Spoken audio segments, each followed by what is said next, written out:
ሰላም ቤተሰቦቼ እንዴት ናችሁ? ዛሬ የገጠመኝን ነገር ላዋያችሁ። ማዋየት እንኳን አይደለም ልንገራችሁ። አንድ ቅሬታ ነበረኝና ወደ ገቢዎች እየሄድኩ ነበረ። የ2012 የ2013 ዓመተ ምህረት ያከራይ ተከራይ ያው ግብር በየአመቱ ነው የሚከፈለው ከፍል ነበረ። ያኔ ደግሞ በኮሮና ምክንያት መንግስት ግብር ቀንሶ ነበር። ስለዚህ ተቀነሰልኝ ከፈልኩ እንደማንኛውም ግብር ከፋይ ማለት ነው። ያንን ሲስተም ላይ አላጠፉትም ነበርና ክፈያ አሁን የ5 አመት ወለድ ቅጣት አድርገው ብዙ ብር ነው ክፈያ ያሉኝ ማለት ነው። እሱን ደግሞ አላግባብ መክፈል ስለሌለብኝ እኔ ገቢዎችን ብሰራ ገቢዎች ነው የምሰራው አክቹአሊ ብሰራ ግብርን ከፋይ እንደመሆኔ መጠን የግድ ዝም ብዬ አልከፍልም። ስለዚህ እሱን ቅሬታ ለማቅረብ ማለት በጽሁፍ ነው የሚገባው። ዶክመንቱንም ፈለኩ እነሱንም ማመን ስላልፈለኩ በዛ ሰዓት የነበረውን የአዲስ አበባ መስተዳድር ካቢኔ ያወጣውን መመሪያ ማግኘት ስለነበረብኝ እሱን ፈልጌ አጠናክሬ እሱን ይዤ እየሄድኩ ከጀርመን አደባባይ ተሻግሬ ወረድኩ ማለት ነው። ጀርመን አደባባይ ተሻግሬ እንደወረድኩኝ ትንሽ እንደሄድኩ አንድ ህንጻ ስር ቁጭ ብላ አንዲት ሴት ታለቅሳለች፣ ልጅ አቅፋለች። ካለፍኳት በኋላ ልብ አላረኳትም ነበር። ተመልሼ ምን ሆነሽ ነው የምታለቅሽው ስላት ቤት ኪራይ ደርሶብኝ አለች። ቤት ኪራይ ስንት ብር ነው አልኳት። 2500 ብር አለች። እስከዛሬ እንዴት ነበር የምትከፊው አልኳት። አይ እኔ ሰራ ነበረ ገንዘብ አጥቼም አልነበረም፣ ግን ልጄ ታማ ሆስፒታል ገብታ እሷን ሳስታምማት ገንዘቤን በሙሉ ጨረስኩ። አሁን ልጅቷ የት ናት ያለችው ስላት ቤት አስገብቻታለሁ አለች። እና ቤት ኪራይ ደረሰብኝ ስለጨነቀኝ ወጣሁ። ዘመድ ነበረችኝ ለቡጋ የለኝም አለችኝ። እና በሁለት መንታ እንባዋ ይወርዳል ማለት ነው። ስለዚህ እንግዲህ ማለት በጣም ከባድ ነው። ትክክለኛ ችግረኛና ትክክለኛ ያልሆነውን ችግረኛ ማወቅ የማይቻልበት ዘመን ሆኗል ማለት ነው። ሁሉም ያለቅሳል፣ ብር ያለውም ያለቅሳል፣ ብር የሌለውም ያለቅሳል ማለት ነው። በዚህ ዘመን በጣም ከባድ የሆነው ማለት ነው። ስለዚህ አሁን ቀጥ ብለሽ እኔ ቤት ኪራይሽን እከፍልልሻለሁ፣ ቀጥ ብለሽ ወደ ቤትሽ ሂጂ፣ እዛ ሄደሽ ከአከራይሽ ጋር አገናኘኝ አልኳት።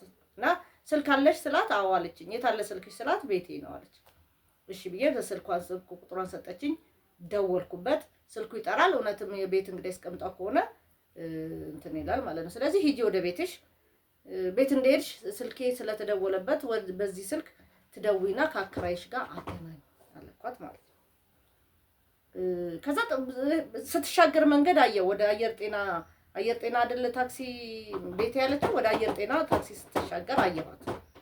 ወደ ላይ ከሄድኩ በኋላ ዞር ብዬ ማለት ነው። ስለዚህ ተሻግራለች እንግዲህ ወደ ቤቷ ሄዳለች ማለት ነው። ብጠብቅ ስልክ አልተደወለም እና ደወልኩ፣ አልተነሳም። ከዛ ከተወሰነ ጊዜ በኋላ ደወለችና አገናኘችኝ። አንቺ ጋር ምንሽ ናት ስላት ተከራይ ናት። ስንት ጊዜ ሆናት ከገባች? 1-4 ወር ሆኗታል። ትከፍልሽ ነበር ቤት ኪራይ ስላት አልፎ አልፎ ትከፍል ነበር አለች። እሺ በቃ እንግዲህ እኔ ነግሬያታለሁ፣ ብታታልሉ ሁለታችሁንም አሳስራችኋለሁ ብያለሁ። ሌብነት ከሆነ ሌብነት ነው። አሁን የብሩ ትልቅነት ትንሽነት ሳይሆን ሌባ ከሆኑ ይሄን ነገር መድገም ስለሌለባቸው ማለት ነው። ከዛ እሺ አለው። አሁን እንግዲህ እኔ ከሄድኩበት ወደ ቤት ተመለስኩ። ቤት ስመለስም አካውንቱን አላኩም ማለት ነው። ምናልባት እንግዲህ ቤት ስገባ ምናምን ስላልኳቸው ቤት ስገባ ሊሆን ይችላል የሚጠብቁት ብዬ ደወልኩላት ማለት ነው። ስለደወልኩላት ለምንድን ነው አካውንቱን ያላክሽው ስላት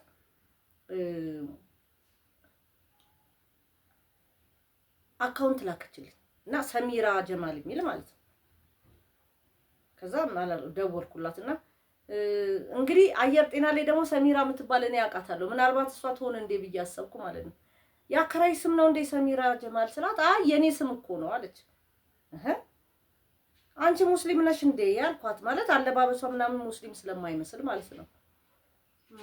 አይ የአከራይዋን ነው የምፈልገው፣ አሁን ብሩን አውጥተሽ እንድታጠፊ ስለማልፈልግ ቀጥታ አከራይሽ አካውንት ነው የምከተው አልኳት ማለት ነው። እሺ በቃ እኔ ወጣ ብዬ ነው ስመለስ አገናኝሻለሁ ከአከራይ ጋር አለች። በኋላ መለስ ብዬ መልሼ ደወልኩና ይሄ ነገር ግን እኔ እኮ ማጣራት ስላለብኝ ነው ስላት ማንነት አፎሚያ ትሙት ነው ምናምን አለች ማለት ነው። ማናት አፎሚያ ስላል ልጅ አለች። አንቺ ሙስሊም ነኝ ሰሚራ ሙስሊም ነኝ ካልሽ ልጅሽ እንዴት አፎሚያ ልትባል ቻለች አልኳት።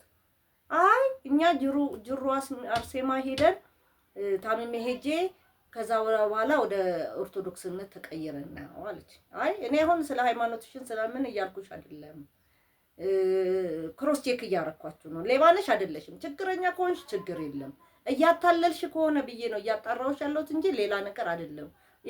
ብሩን ብዙ ሆኖ አይደለም። ስለዚህ አሁን ትልቁ ነገር እኔ አይደለም ጅሩ አርሴማ ሄደን ሃይማኖታችንን ቀይረን ኦርቶዶክስ ሆነን ነው ምናምን። እኔ አሁን ፕሮቴስታንት ስለሱ አያገባኝ።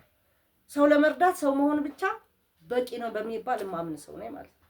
ከዛ ችግር የለም በቃ ልክልሻለሁ፣ ወሰጂና አውጪና ክፈያት፣ ችግረኛ እንትን እንዳትይ፣ ችግር ውስጥ እንዳትገቢ፣ መልሰሽ የቤት ኪራይ ተሻውንም ልመና ውስጥ እንዳትገቢ። ከዛ ይኸው 1 ወር ቤት ኪራይ ተከፍሎልሻል፣ ስራሽን ሰርተሽ እንደ ድሮ ወደ ድሮ ላይፍሽ መመለስ አለብሽ ብዬ በራሱ አካውንት 2500 ብር ላኩላት ነው የምላችሁና ትልቁ ነገር አሁን የሷን ባመታበሱ ነው። ዝም ብለን ችላ ብለን ከሰጠን ደግሞ አታላይነታቸው በዛው ይቀጥላል እንጂ ብሩ ትልቅ ነገር ሆኖ አይደለም። ይሄንን የሚያረኩት እኔ ነኝ። ለምሳሌ ብሩ ትልቅ ሆኖ ነው ወይ እንደዚህ የምትዩ ምናምን የምትሉ ሰዎች ልትኖሩ ትችላላችሁ። እናንተ ምንም ማድረግ የማትፈልጉ ምንም መስጠት የማትፈልጉ ናቸው። ሁልጊዜ አስተያየት የምትሰጡ አሉ። ለምሳሌ ስለ ውሻ ምግብ፣ ስለ እንስሳ ምናምን ስናወራ የተራበ ሰው ይሄው የተራበ ሲገኝ እኮ ይሰጠዋል።